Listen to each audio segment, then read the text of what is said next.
एग्यूक news देख रहे सभी दर्शकों का स्वागत और हार्दिक अभिनंदन।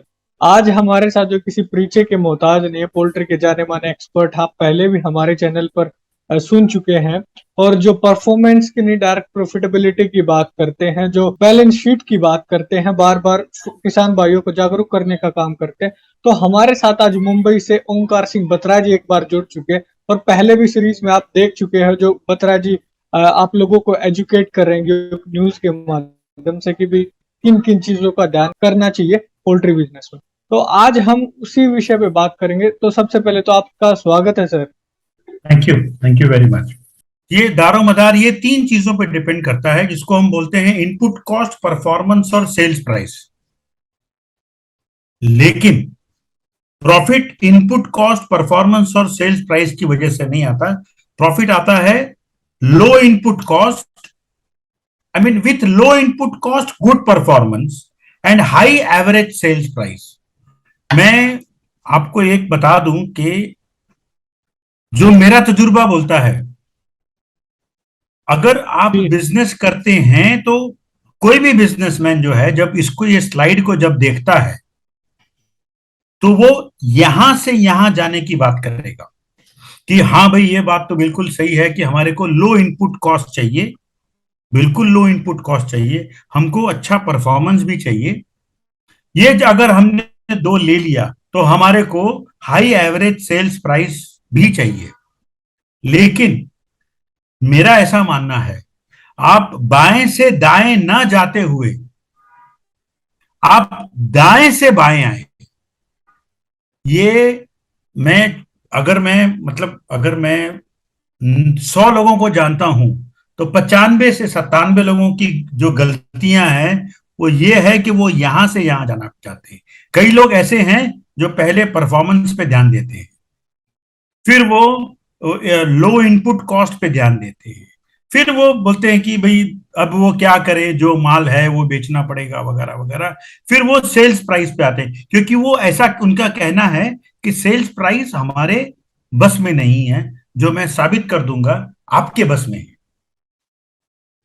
तो हम ना ये 1 2 3 में जाएंगे, ना ये 1 2 और 3 में जाएंगे, हम जाएंगे नंबर 1 यहां पर।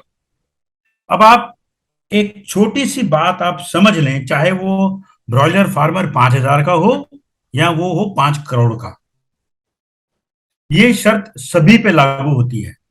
मुझे बताएं कि कभी आपने आपके कस्टमर को पूछा है कि उसे कौन सा माल चाहिए? आप यहां पर आखिरी में मत जाओ, आप पहले यहीं जाओ, आप पहले कस्टमर को पूछो।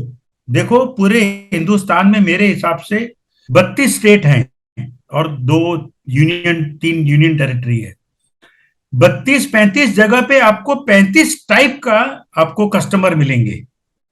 कहीं पर 1200 ग्राम और 1700 ग्राम के ऊपर मुर्गी नहीं चलती, कहीं 2 किलो के ऊपर नहीं चलती, कहीं तो 2500 ग्राम के नीचे नहीं चलती, कहीं तो 3 किलो के नीचे कोई खरीदता ही नहीं है। अब आप मेरे को बात बताओ, आप कौन से एरिया में हो, आपका कस्टमर को क्या माल चाहिए? अब जैसे फॉर एग्जांपल, पिछली बार समर में, मैं बंबई में रहता हूं तो बंबई के आसपास या पूना नासिक तक की बात कर रहा हूं मैं, ऐसा पहली बार देखा हमने अजय जी के 2400 ग्राम का माल 100 रुपए का। मैं एक अंदाजा बता रहा हूं, परसेंटेज को परसेंटेज बड़ा अच्छी तरह समझ में आ जाएगा। 2400 ग्राम का माल 100 रुपए किलो, 2 किलो का माल 90 रुपए किलो और 1700 ग्राम का माल 75 रुपए किलो। अजय जी, अगर कहीं आपने 15% माल भी अगर 1700 ग्राम का बेच दिया ना, 25 रुपए माइनस, तो मेरी कैलकुलेशन के हिसाब से आपका साल का एवरेज प्राइस 4 रुपया कम हो जाना है। अजय जी, अगर आपका साल का 4 रुपया एवरेज सेलिंग कॉस्ट कम हो गया, बैलेंस शीट में प्रॉफिट 2 रुपए किलो नहीं आता, आपकी तो भैंस गई पानी में। आपने तो आपका काम समझा ही नहीं। आपको ये देखना है कि मेरे को माल क्या साइज का चाहिए, मुझे बताएं। अगर आपके ट्रेडर को 2400 ग्राम के नीचे के माल नहीं चाहिए, तो आपको तो साहब 2400, 2350, 2500 ग्राम का माल बनाना पड़ेगा। अगर आपको 2400, 2500 ग्राम का माल बनाना पड़ेगा, तो आपकी आपके फार्म सिलेक्शन बदली हो जाएंगे, आपकी फीड फॉर्मुलेशन बदली हो जाएगी, आपका एसओपी बदली हो जाएगा, मतलब फ्रॉम द स्टैंडर्ड।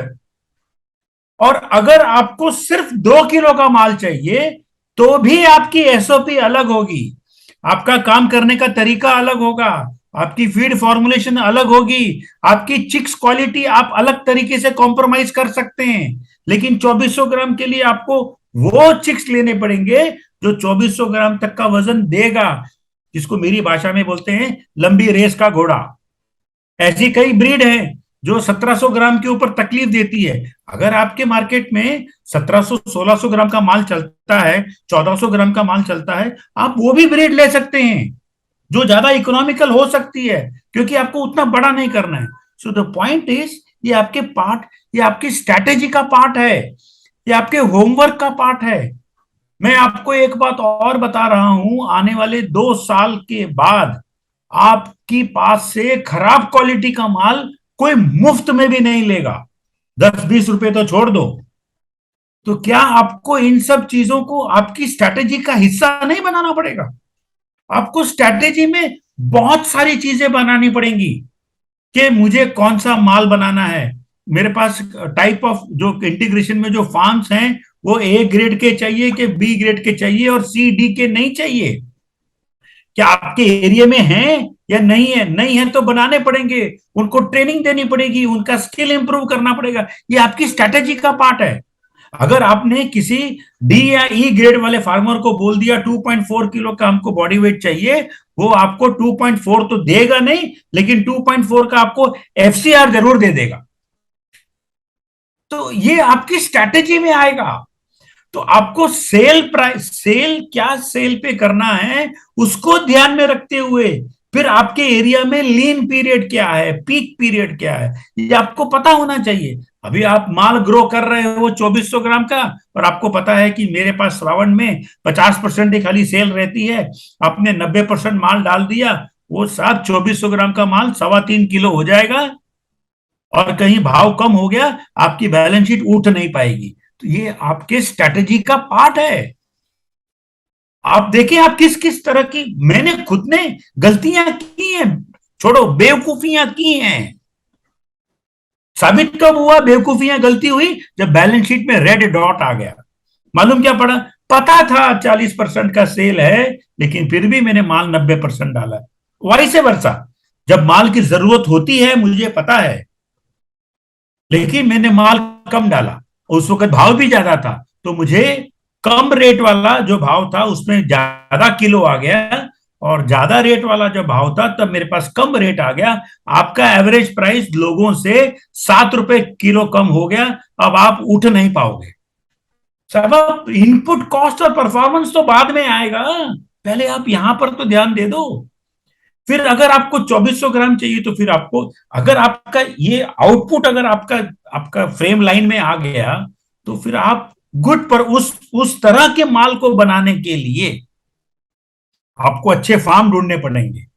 फिर आपको इनपुट कॉस्ट, फीड फॉर्मुलेशन क्या बनाना होगा, कैसे बनाना होगा, उसके लिए रॉ मटेरियल कौन सा लगेगा, उसकी प्राइस क्या होगी, ये दारो मदार उसके बाद में शुरू होगा। ये सारे स्ट्रैटेजी के पार्ट हैं। मेरा जो 5,000 का ओपन फार्मिंग कर रहा है या 5 करोड़ का कर रहा है, ये शर्तें तीनों को लागू हैं, और तीनों को उतनी उतनी कैपेसिटी में ही लागू है जितनी उनकी कैपेसिटी है। The issue is how to bring this.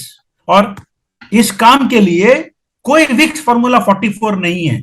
यह स्ट्रैटेजी हर आदमी की अलग अलग होगी। ऐसा नहीं है कि एक ही जिले में 2 फार्मर हैं, 2 भाई हैं, लेकिन दोनों मतलब एक दूसरे से 50 किलोमीटर दूर रहते हैं, लेकिन दोनों को चलेगी नहीं। दोनों को स्ट्रैटेजी अलग अलग होगी, क्योंकि उनके ट्रेडर अलग अलग होंगे, उनकी जो रिक्वायरमेंट होगी कस्टमर की वो अलग होगी, उनके यहाँ पर के जो फार्मर होंगे उनके ग्रेड अलग होंगे, उनके यहाँ पर जो रॉ मटेरियल मिलता होगा वो अलग टाइप का मिलता होगा। स्ट्रैटेजी हर आदमी की अलग अलग होगी, आपको बनानी पड़ेगी। जी सर, बिल्कुल। हम दर्शकों को, अगर आपके कोई भी सवाल, कोई भी ऐसी चीज है जो आपको क्लियर नहीं हुई है, तो आप हमें कमेंट बॉक्स में डाल सकते हैं। हम बत्रा जी से फिर एक बार अनुरोध करेंगे, आप सबके साथ एक बार जुड़ के फिर उन सवालों का जवाब दें और उसको थोड़ा क्लैरिटी करें। तो अब पुनः आपका धन्यवाद करता हूँ सर, जुड़ने के लिए और इतनी महत्वपूर्ण जानकारी हमारे दर्शकों को देने के लिए। बहुत बहुत धन्यवाद सर। Any time.